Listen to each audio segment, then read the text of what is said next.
30 days, $88,000, or I'm filing a lien and taking your property. That's the threat that landed on my kitchen table on a Tuesday morning.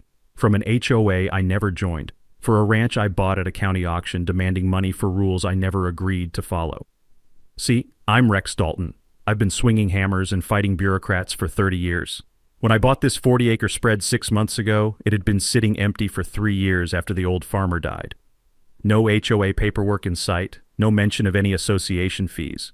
But apparently, while I was fixing fences and clearing brush, some woman named Vivian decided my property belonged to her little kingdom. The smell of her designer perfume still lingered in my truck from when she'd visited to explain my obligations. What would you do if someone tried to steal your land with fake paperwork? Drop a comment and let me know where you're watching from. I bet half of you have your own HOA horror stories. Because what this lady didn't know was that I don't back down from bullies. And I definitely don't pay protection money. Let me back up and tell you how I ended up in this mess. My name's Rex Dalton. I'm 52, and I've spent most of my adult life building things with my hands and fixing problems other people create.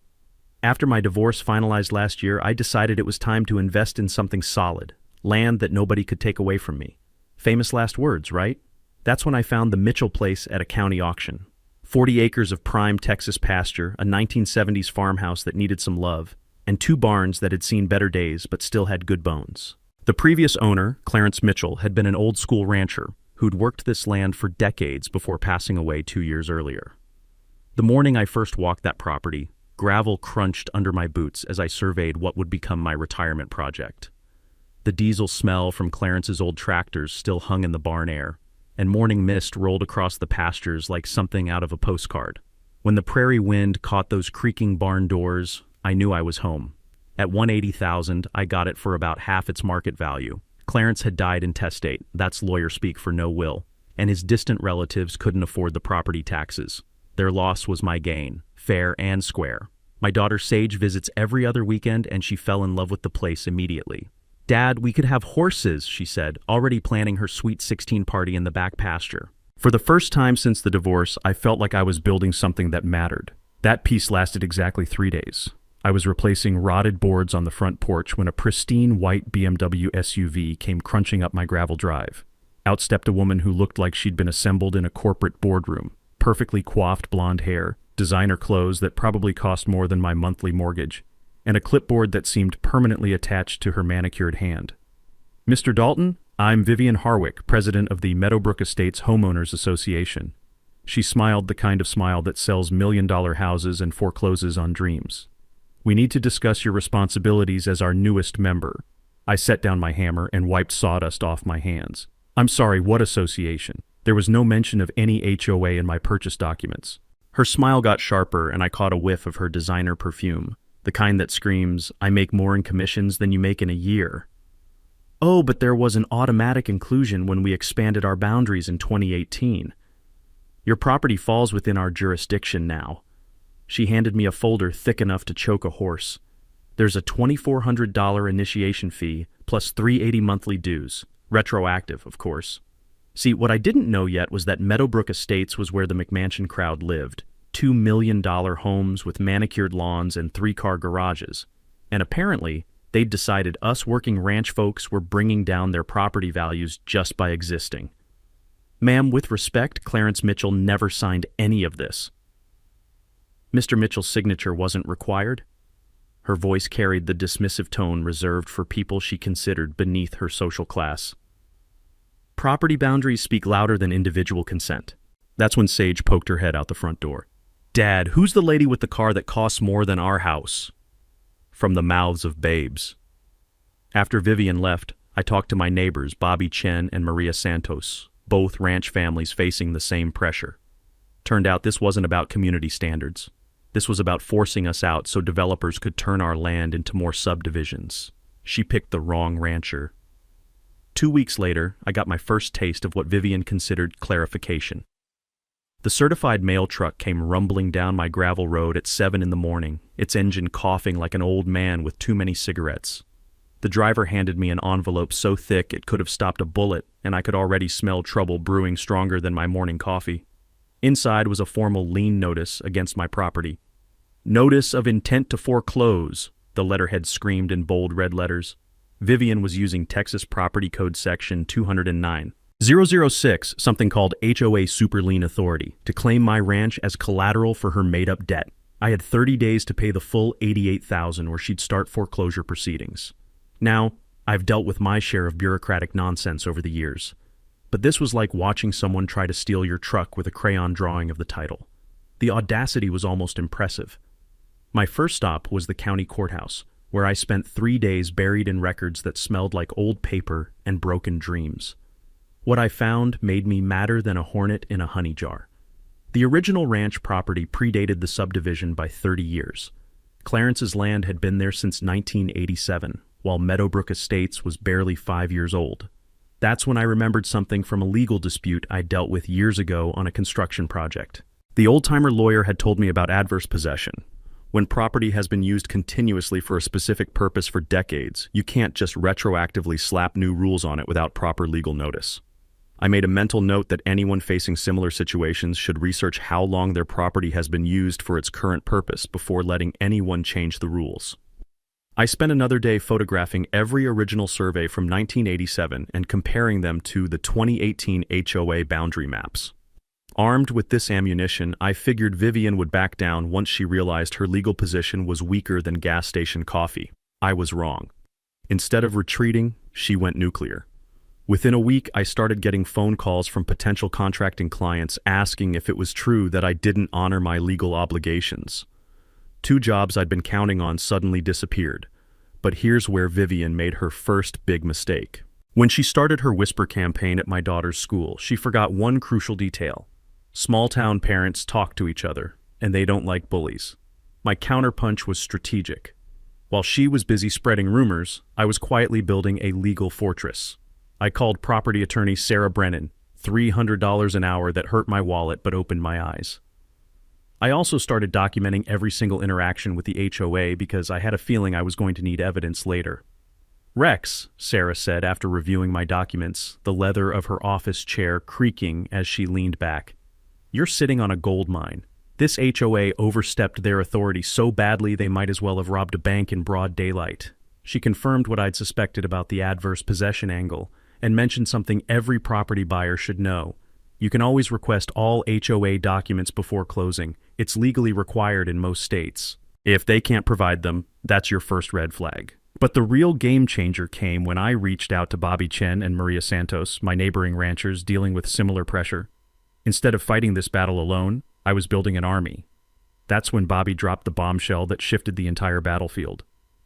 "Rex," he said over coffee, the steam rising from our mugs like morning fog over his pasture. "This ain't about community standards. They expanded their boundaries specifically to include ranch properties. They need our fees to fund their $2.3 million community center project." He showed me meeting minutes from a public records request. The HOA was broke. Their grandiose plans had exceeded budget by 40%, and they were facing a special assessment that would cost each existing member over $10,000. Unless they could suddenly discover 12 ranch properties owing years of back dues. The math was beautiful in its corruption. 12 ranches times 80,000 equals nearly $1 million. Just enough to save their community center and Vivian's political reputation. And here's the kicker. Vivian's husband sat on the county planning commission that had approved the boundary expansion. I smiled for the first time in weeks, because I'd just figured out how to turn Vivian's greed into her downfall. She thought she was playing chess, but I was about to flip the board. Vivian's next move proved she was either desperate or stupid. Probably both. 3 days after my meeting with Sarah, I got a call from Pinnacle Recovery Services, one of those bottom-feeder collection agencies that make their money terrorizing people who can't fight back. The woman on the phone had a voice like gravel in a blender and about as much charm. "Mr. Dalton, this is regarding your delinquent HOA account. We're prepared to garnish wages and seize assets if this matter isn't resolved within 72 hours. I almost laughed. "Ma'am, you might want to check your legal standing before you threaten someone. This debt is disputed, and your client knows it." The harassment escalated quickly. Daily phone calls during dinner, automated messages about my legal obligations, and they even had the audacity to show up at one of my job sites, embarrassing me in front of a client who could smell the desperation on them like cheap cologne. That's when Vivian made her second big mistake. She decided to take her campaign public. The monthly HOA meeting was held in their fancy community center, the one they apparently needed my money to finish paying for. Vivian called a special session to discuss delinquent accounts, and according to Maria Santos, who attended as a guest, it was quite a performance. She had a whole PowerPoint about you, Maria told me later. Pictures of your property claiming you were running an illegal business, saying you were destroying property values. Then she posted it all on Nextdoor. I pulled up the post on my phone. There was my ranch, photographed from the road, with a caption about deadbeat neighbors who refused to contribute. The comments section had become a digital battlefield. Now, I've learned something over the years about fighting bullies. Sometimes you have to let them think they're winning while you prepare your knockout punch. So instead of getting mad, I got methodical. I remembered something from a city council dispute I'd worked on. These HOAs operate like mini governments, which means they have to follow transparency rules. I filed a formal public records request demanding 3 years of financial documents, because any homeowner has the right to see where their money goes. The smell of fresh ink and photocopier toner filled my kitchen as I spread boxes of documents across my table. What I found was better than Christmas morning for someone who loves catching thieves. $40,000 in consulting fees to Harwick Properties, Vivian's own company. Another $30,000 to Santos Landscaping, which took me 5 minutes on Google to discover was owned by her brother-in-law. The community center had somehow grown from $1.8 million to $2.3 million with zero competitive bidding records. But the real smoking gun was buried in board meeting minutes. 3 months ago, Vivian had proposed a special assessment of $12,000 per household to cover overruns. The motion failed when homeowners threatened to recall the entire board. 2 weeks later, they mysteriously discovered that ranch properties owed back dues. While I was building my financial case, Vivian was busy making hers worse. She started photographing violations throughout the neighborhood, but only targeting people who defended me. A mailbox supposedly the wrong beige. Grass allegedly 3/4 inch too tall. The irony was delicious. Her own house had a hot tub violating setback requirements, and her lawn showed signs of commercial irrigation during water restrictions. I started my own documentation project because two could play the rules game. I also filed a complaint with the state attorney general. Since HOA board members have fiduciary duty, they're legally required to act in the community's interest, not line their own pockets. My weekly coffee meetings had grown from 3 ranchers to 12 families, and word was spreading. Parents at Sage's school started asking questions. Local business owners began choosing sides. The community was waking up to what Vivian really was. Her response was predictable. A cease and desist letter demanding I stop harassing board members by asking about their financial decisions. Her attorney, probably costing more per hour than I made in a week, threatened legal action for my campaign of intimidation. I had Sarah draft a response that was basically a legal way of saying bring it on, because by then I'd realized something important. Vivian wasn't just corrupt, she was cornered. And desperate people make the biggest mistakes. I could practically hear the trap snapping shut. She just didn't know it yet. If I thought Vivian was desperate before, I was about to learn what real desperation looked like. It started with boot prints in the frost. I woke up one Wednesday morning to find fresh footprints circling my barn, leading right up to the windows where someone had clearly been peering inside. The grass was still stiff with morning cold, and whoever had been snooping around had left a trail clear as day, including cigarette butts that definitely weren't mine. I grabbed my camera and documented everything, because by now I'd learned that with Vivian, today's trespassing was tomorrow's evidence. The boot prints led to tire tracks by my back fence, where someone had parked and walked onto my property in the dead of night. 2 days later, I got a call from the electric company claiming I was running a commercial operation without proper permits. According to their anonymous tip, I was operating heavy machinery and needed to upgrade to industrial service, at about 4 times the cost.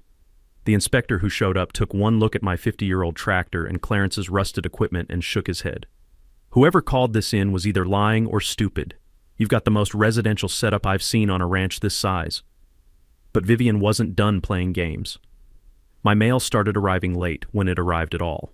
HOA notices somehow kept getting delivered to the wrong addresses by accident, and I had to chase down important documents that had been scattered across 3 different neighbors' mailboxes. The woman was like a mosquito, annoying, persistent, and just smart enough to be dangerous. That's when she made her biggest tactical error yet. Vivian decided to involve the county in her little war. I was replacing a section of fence when a county inspector pulled up in a white truck with official plates. He climbed out with a clipboard and a confused expression, like he wasn't quite sure why he was there. "Mr. Dalton, I'm here about reports of zoning violations. Someone claims you're running unauthorized commercial activities." I wiped the sweat off my forehead and gestured toward my equipment. "You mean fixing my own fence?" "Yeah, I'm guilty of property maintenance." The inspector spent an hour walking my land, checking structures, and taking notes. At the end, he handed me a clean bill of health and a piece of information that made my day. "Just so you know, whoever filed this complaint also reported that the Meadowbrook Community Center is operating as an event venue without proper permits. I'll be checking that out next week." I tried to keep the smile off my face. "That's interesting. I hope you find everything in order." The irony was perfect. While Vivian was trying to get me in trouble for imaginary violations, her own precious community center was actually breaking the law by hosting weddings and corporate events without the required licenses. But my real breakthrough came from an unexpected source: the courthouse records I'd been digging through for weeks. Buried in a misfiled folder from 1987, I found a document that changed everything. It was the original restrictive covenant between the developer and existing ranch owners, written when the first subdivision lots were platted. Right there in black and white, it stated that existing agricultural properties maintain perpetual exemption from homeowners association governance. I read that sentence 3 times, the musty smell of old paper suddenly smelling sweet as victory. This wasn't just about adverse possession or proper notice anymore. This was ironclad legal protection that had been sitting in the county files for 35 years. Clarence Mitchell's property, my property, was legally bulletproof. I made copies of everything and drove straight to Sarah's office, where the leather chairs suddenly felt a lot more comfortable. "Rex," she said after reviewing the documents, "this is better than we hoped. You're not just protected from their current demands. You're immune from any future HOA authority. Forever." The document was signed by the original developer, making it binding on all successor entities, including Vivian's HOA. They had no legal standing whatsoever to govern ranch properties, collect fees, or impose liens. But here's where it got really good. As a real estate agent, Vivian was legally required to know about existing covenants and exemptions. The Texas Real Estate Commission has strict disclosure requirements, and filing a lien against property she knew was exempt could cost her professional license. I had her dead to rights, but instead of revealing my ace in the hole immediately, I decided to let her keep digging her own grave. Every day she continued her harassment campaign was another day of documented misconduct. My property was protected, my legal position was unassailable, and Vivian was about to learn that sometimes the quiet guy with the hammer knows exactly how to use it. The only question now was how spectacular I wanted to make her public downfall. And after months of harassment, threats, and lies, I was feeling pretty creative. The trap was loaded. Time to let her walk into it. The moment I found that document, everything changed. I sat in Sarah's office holding 35-year-old papers that smelled like victory and old courthouse filing cabinets, while she explained just how bulletproof my position had become. "This isn't just a technicality, Rex," Sarah said, tapping the covenant with her pen. "This is a legally binding agreement between the original developer and all existing ranch owners. When your neighbor Clarence bought his land in 1987, this exemption became part of the property deed forever." The beauty of it was in the language. Perpetual exemption from homeowners association governance didn't leave much room for interpretation. It meant that no matter how many times the HOA expanded their boundaries, no matter what new rules they invented, my ranch was legally untouchable. But the implications went deeper than just my property. "Here's what makes this really interesting," Sarah continued, pulling out a county map. "According to this covenant, there are 11 other ranch properties with identical protections. Vivian isn't just wrong about your case. She's been illegally harassing a dozen families for months. I thought about Bobby Chen, Maria Santos, and all the other ranchers who'd been fighting the same battle. Not one of us owed the HOA a single penny. Not one of us was legally subject to their authority. Vivian had built her entire financial recovery plan on a foundation of fraud. The legal exposure for the HOA was staggering. Every lien they'd filed was invalid. Every fee they'd collected from ranch owners was theft. Every harassment campaign was actionable under state and federal law. And Vivian? As a licensed real estate agent, she was required by the Texas Real Estate Commission to research and disclose all existing covenants before any transaction. The fact that she'd filed liens against protected properties wasn't just misconduct. It was potentially criminal. "She had to know," Sarah said. Any competent real estate professional would have found these documents during basic due diligence. The fact that she proceeded anyway suggests either gross negligence or intentional fraud. I started understanding the bigger picture. This wasn't just about collecting back dues from ranchers. Vivian and her HOA board had painted themselves into a financial corner with their grandiose community center project. When the budget exploded and homeowners refused a special assessment, they needed a scapegoat. Ranch owners were perfect targets. We lived outside the main subdivision, we didn't attend HOA meetings, and most of us were blue-collar folks who might not have the resources to fight back legally. Vivian had counted on intimidating us into paying without examining the legal foundation of her claims. She'd picked the wrong group to bully. The discovery also explained why Vivian's husband had been so eager to approve the HOA boundary expansion on the County Planning Commission. They needed official documentation to make their land grab look legitimate, even though the underlying covenant made it illegal. "What do you want to do with this information?" Sarah asked. I thought about months of harassment, threats against my business, attempts to humiliate my daughter, and all the other ranch families who'd been put through the same nightmare. I thought about Vivian's smug smile and her assumption that I was just another working-class guy she could steamroll. "I want to give her enough rope to hang herself," I said. "How long can we sit on this before revealing it?" "Legally, as long as you want. Strategically, I'd wait until she commits to her position so completely that backing down becomes impossible." I smiled, thinking about the HOA meeting scheduled for next week, where Vivian planned to present her final demands to the ranch coalition. Perfect timing. The next 3 weeks were like preparing for the most important construction project of my life, except instead of building something, I was going to tear down Vivian's entire world. Sarah and I met every Tuesday at her office, the conference table gradually disappearing under stacks of legal documents, evidence files, and strategic plans. She'd switched from hourly billing to a contingency fee arrangement, always a good sign when your lawyer is willing to bet on your case. "We're going multi-pronged," she explained, spreading out a timeline across the mahogany surface. Civil harassment claims, professional misconduct complaints, potential criminal referrals, and a class action suit representing all affected ranch families. The damage calculation alone was staggering. Lost contracting income from Vivian's sabotage campaign, $32,000. Legal fees and emotional distress, another $40,000. But the real money was in the class action potential. 12 families, each with similar damages, facing months of illegal harassment. We could be looking at over $1 million in recoverable damages. Meanwhile, I turned my kitchen into mission control. Bobby Chen, with his military logistics background, helped me organize 3 years of HOA documents into a chronological database. Every suspicious expense, every no-bid contract, every violation of fiduciary duty was cataloged with military precision. Maria Santos, who'd taught high school for 30 years before retiring, coordinated our community outreach campaign. She knew how to organize people and, more importantly, how to educate them about their rights without boring them to death. "People need to understand this isn't just about ranch properties," she said over coffee one morning, her kitchen table covered with flyers and email lists. "If Vivian can steal from us, she can steal from anyone." The financial analysis kept getting worse for the HOA. Bobby's spreadsheets showed a pattern of nepotism and corruption that would make a Chicago alderman blush. Vivian's consulting company had received 40% of all major contract awards. Her brother-in-law's landscaping business had been paid triple the market rate for basic maintenance. But the smoking gun was a payment I'd almost missed, $15,000 to Strategic Communications LLC for community relations consulting. 5 minutes of internet research revealed that Strategic Communications was owned by Vivian's college roommate and had no other business presence besides a Gmail address. They'd literally invented a fake company to funnel HOA money to their friends. My daughter Sage had become an unexpected ally in our media strategy. At 17, she understood social platforms better than any of us old-timers, and she'd been quietly documenting Vivian's harassment campaign on TikTok.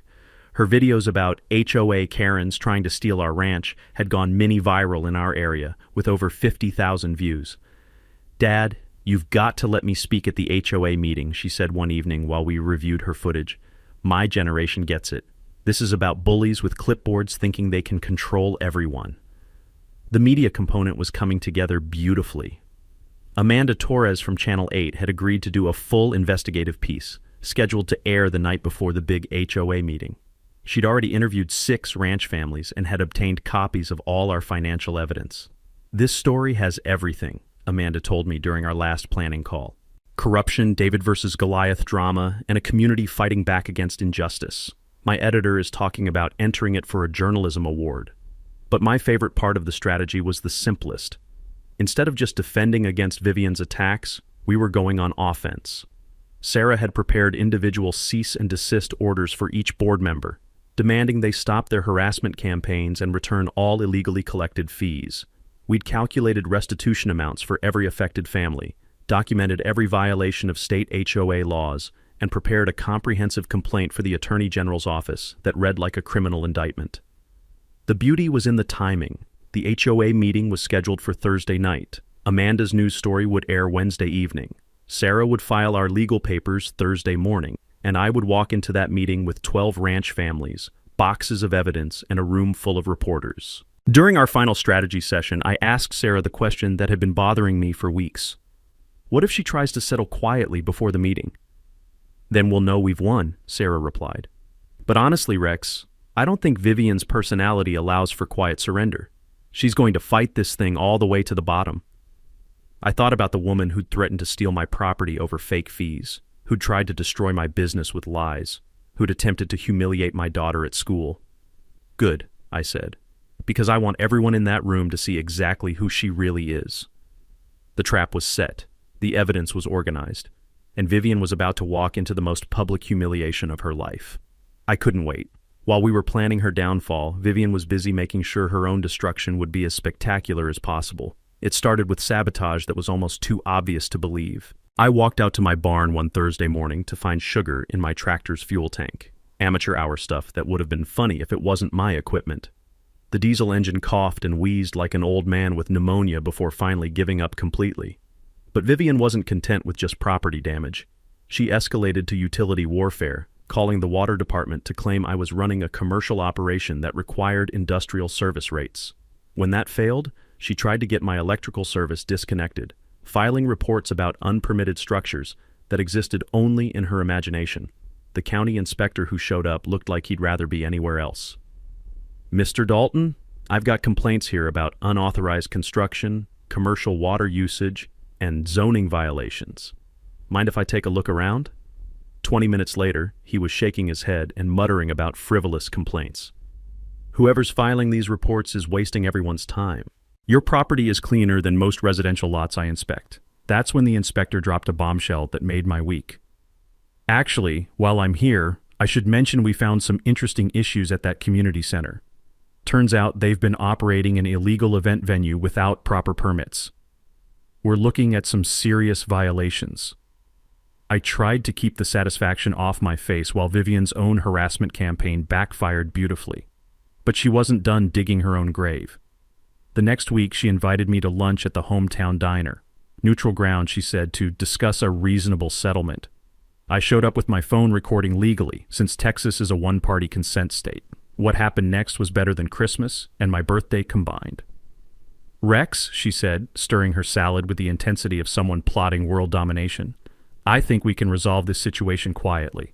The HOA is prepared to offer you $25,000 to settle this matter and relocate somewhere more suitable to your lifestyle. The words hung in the air like the smell of burnt coffee from the kitchen. She was literally trying to bribe me to move away. That's interesting, Vivian. Are you saying the HOA doesn't actually have legal authority over my property? Her perfectly painted smile cracked just slightly. I'm saying that sometimes it's easier to avoid expensive legal battles. This could get very messy for everyone involved. I leaned back in the cracked vinyl booth, savoring the moment. So let me understand this. You're offering me money to leave property that you claim I legally owe you money for living on? I'm offering you a way out before this becomes unpleasant. Every word was recorded, every admission documented. She'd just confessed that the HOA lacked legal authority over ranch properties, and she was willing to pay to make the problem disappear. Meanwhile, her community intimidation campaign was reaching new levels of desperation. HOA members were organizing boycotts of local businesses that supported me. Fake social media accounts started spreading rumors about my character, my parenting, and my financial stability. The most pathetic attempt was trying to get Sage excluded from homecoming court at school. Apparently, being the daughter of a deadbeat neighbor made her unsuitable for high school honors. That's where Vivian finally overplayed her hand. She filed a false police report claiming I'd threatened her at the grocery store, complete with tearful testimony about feeling unsafe in her own community. Deputy Mike Harrison, who'd known me for years, took the report seriously enough to pull the store's security footage. The video showed me buying groceries while Vivian was in a completely different section of the store. We hadn't even been in the same aisle, much less had any interaction. "Rex," Deputy Harrison said when he called to clear up the matter, "I've got to tell you, filing false police reports is a felony in Texas. She's looking at some serious legal exposure here." I filed a formal harassment complaint with the sheriff's department, providing comprehensive documentation of months of stalking behavior. Sarah also helped me get a restraining order protecting my family and property from further interference. But the pressure campaign was backfiring in ways Vivian hadn't anticipated. 3 HOA board members resigned rather than be associated with her tactics. The local newspaper editor started investigating the corruption story after receiving tips from multiple sources. Even county commissioners were distancing themselves from the HOA expansion they'd approved, with one calling for a formal review of the boundary changes. By the time I finished documenting Vivian's latest round of illegal harassment, I had enough evidence to put her away for years. The woman had committed multiple felonies while trying to steal property she had no legal claim to. She thought she was playing hardball, but she was actually building her own prison cell one stupid decision at a time. With less than a week before the showdown, Vivian went completely off the rails. I woke up Tuesday morning to find a chain-link fence stretching across my access road, not near it, not beside it, but directly blocking the only way to reach my property from the county road. Posted along the fence were bright yellow no trespassing signs with Vivian's HOA contact information, as if she'd claimed ownership of my own driveway. The audacity was breathtaking. She'd literally fenced me off from my own land. I called the sheriff's department, and Deputy Harrison arrived within an hour, shaking his head as he surveyed the illegal barrier. The smell of fresh-cut metal and new vinyl signs hung in the morning air like evidence of desperation. "Rex, I've seen some property disputes in my time, but this takes the cake. She's got about as much right to block your access as I do to park my cruiser in her living room." The fence came down that afternoon, hauled away by a very confused contractor who'd apparently been told it was routine boundary maintenance. But Vivian wasn't done with her final desperate gambit. She hired a Dallas law firm, one of those downtown outfits that charge more per hour than most people make in a month, to send me a cease and desist letter that read like a legal threat from another planet. "Our client demands immediate cessation of your harassment campaign against the Meadowbrook Estates HOA board," the letter stated, printed on letterhead thick enough to stop bullets. "Failure to comply will result in aggressive legal action seeking damages in excess of $50,000. They were demanding I stop asking questions about public financial records. They wanted me to cease intimidating board members by attending public meetings. Most hilariously, they threatened to sue me for intentional infliction of emotional distress because I documented their clients' illegal activities." Sarah's response was a masterpiece of legal sarcasm wrapped in professional language. Essentially, she told them to bring it on while simultaneously informing them that their client was about to face criminal charges for multiple felonies. But Vivian's most desperate move was also her most revealing. She started conducting late-night reconnaissance missions on my property, captured in high-definition glory by the trail cameras I'd installed months earlier. The footage was almost comic, Vivian creeping around my barn at midnight like some suburban ninja, using her phone's flashlight to peer through windows and photograph equipment.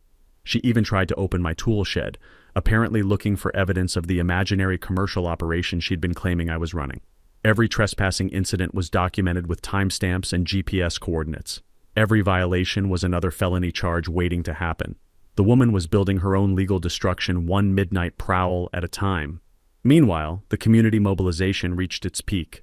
All 12 ranch families had united behind our legal action, pooling resources for attorney fees and coordinating media interviews.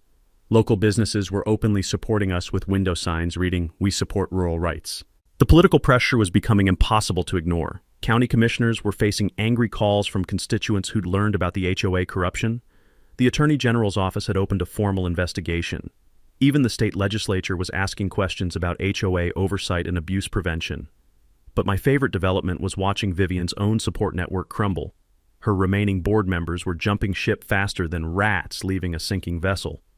Her brother-in-law's landscaping company suddenly found their HOA contract under review. Even her fancy Dallas lawyers started hedging their language as they realized their client had no defensible legal position. The media attention was reaching regional levels. Amanda Torres's investigation had expanded into a three-part series about HOA corruption across Texas. Other news outlets were picking up the story, framing it as a David and Goliath battle between working families and corrupt suburban power structures. Social media was brutal for Vivian. Sage's TikTok videos had inspired copycat content from other teens dealing with HOA harassment. The hashtag #HOA Karen was trending locally, with hundreds of people sharing their own stories of association, overreach, and abuse. By Wednesday afternoon, I had everything I needed: criminal evidence, civil claims worth over $1 million, professional misconduct documentation, and a community united behind justice. Vivian had committed multiple felonies, violated state and federal laws, and destroyed her own professional reputation through documented illegal activities. The HOA meeting was scheduled for Thursday night at 7 p.m. Amanda's investigative report would air at 6. Sarah would file our legal papers Thursday morning, ensuring maximum media coverage. Vivian thought she was fighting for her community's financial future. What she'd actually done was guarantee her own professional, legal, and social destruction. The trap was closing, and she'd built every piece of it herself. Tomorrow night, everyone would see exactly who Vivian Harwick really was. Thursday, 7 p.m. The Meadowbrook Estates Community Center was packed tighter than a construction site porta-potty, with every seat filled and people standing along the walls. The air hummed with tension and the low murmur of neighbors who'd watched Amanda Torres's devastating investigative report just an hour earlier. I walked through the front doors with Sarah, our surveyor, and all 11 Ranch Coalition families behind me. We carried boxes of evidence, presentation materials, and 35 years of legal documentation that would change everything. The crowd parted like we were pallbearers at a funeral, which, in a way, we were. Vivian sat at the board table looking like she'd aged 5 years in the past week. Her perfect makeup couldn't hide the stress lines, and her designer outfit seemed wrinkled, despite probably costing more than my monthly mortgage. The remaining 2 board members flanked her like uncomfortable bodyguards who'd rather be anywhere else. Deputy Harrison stood near the back wall, official and imposing. Amanda Torres and her camera crew occupied the front row, while other reporters scattered throughout the room with notebooks and recording devices. Sage sat with about 20 of her classmates, all wearing Support Rural Rights t-shirts and ready to document everything for social media. "Ladies and gentlemen," Vivian began, her voice carrying less authority than usual, "tonight we address the delinquent accounts that threaten our community's financial stability." I stood up, and the room went dead silent. "Ma'am, I'd like equal time to respond to these accusations, if you don't mind." Ooh. Vivian's smile looked like it was carved from ice. "Mr. Dalton, this is a private HOA meeting. You have no standing here." "Actually," Sarah said, rising beside me, "my client has every right to address claims made against his property. Texas law is quite clear on this." I walked to the front of the room and connected my laptop to their projection system.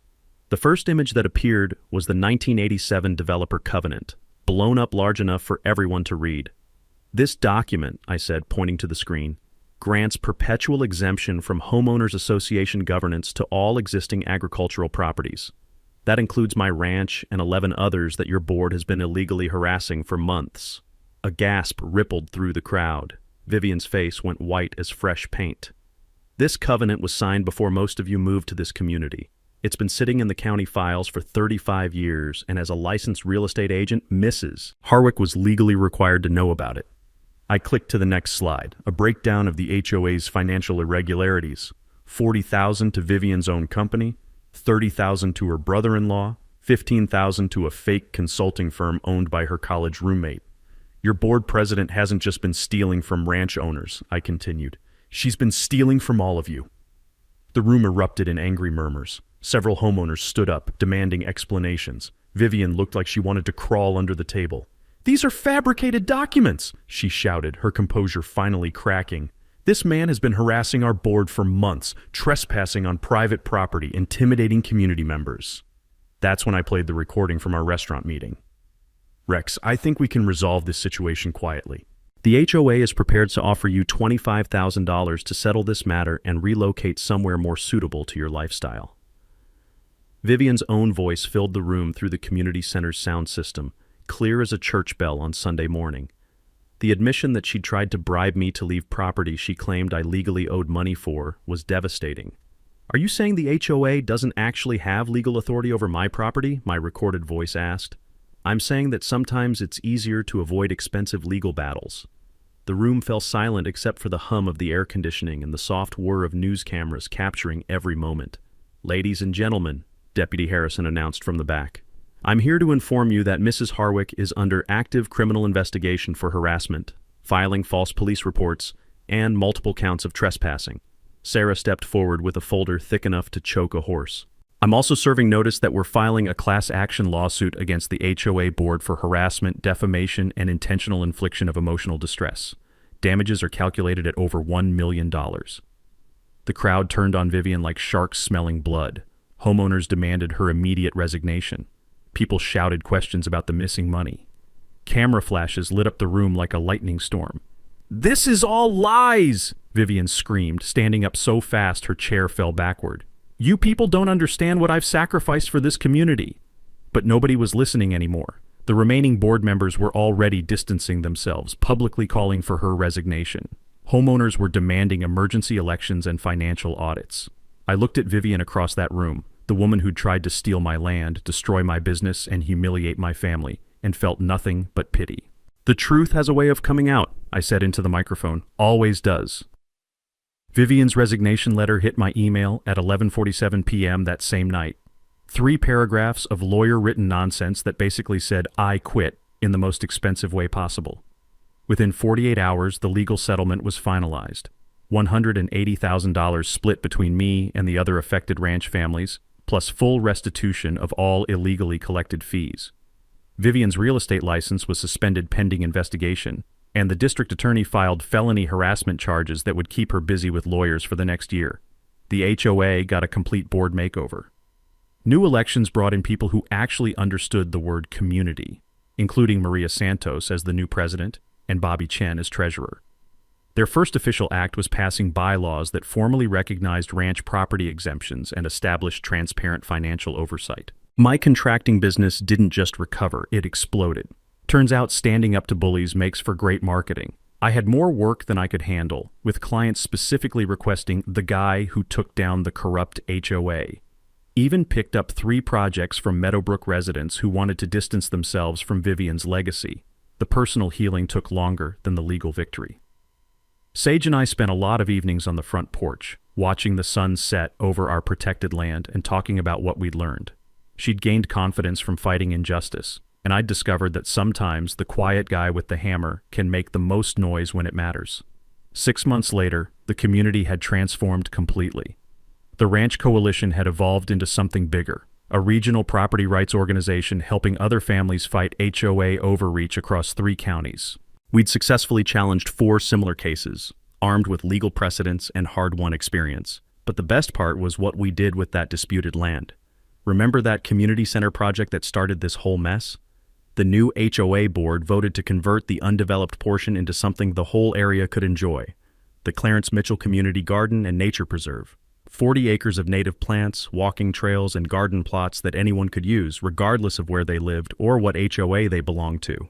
We funded it with Vivian's settlement money and turned it into a scholarship program for local kids interested in agriculture or construction trades.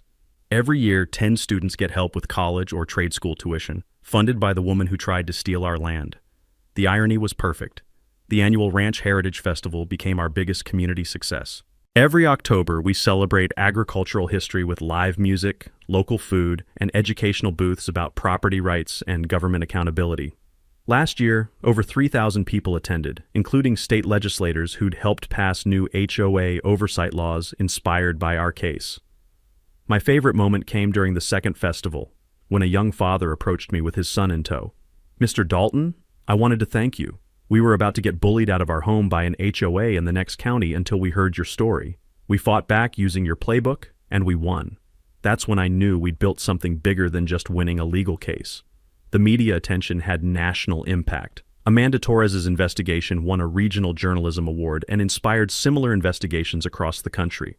Congress even held hearings about HOA abuse prevention, with our case cited as evidence of the need for federal oversight. These days I wake up every morning on land that nobody can take away. in a community that's learned the difference between leadership and bullying.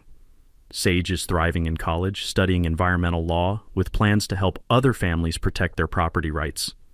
The best revenge isn't getting even, it's building something better than what was there before. So here's my challenge to you. If you've got an HOA nightmare story, drop it in the comments below. I read every single one, and some of you might just find yourselves featured in future videos about fighting back against corruption and standing up for what's right. And hey, if this story inspired you or taught you something about dealing with bullies in positions of power, hit that subscribe button and ring the notification bell. We're exposing corruption and fighting for the little guy every single week, because somebody's got to stand up to the Vivians of the world. Sometimes the best construction project is tearing down something that never should have been built in the first place.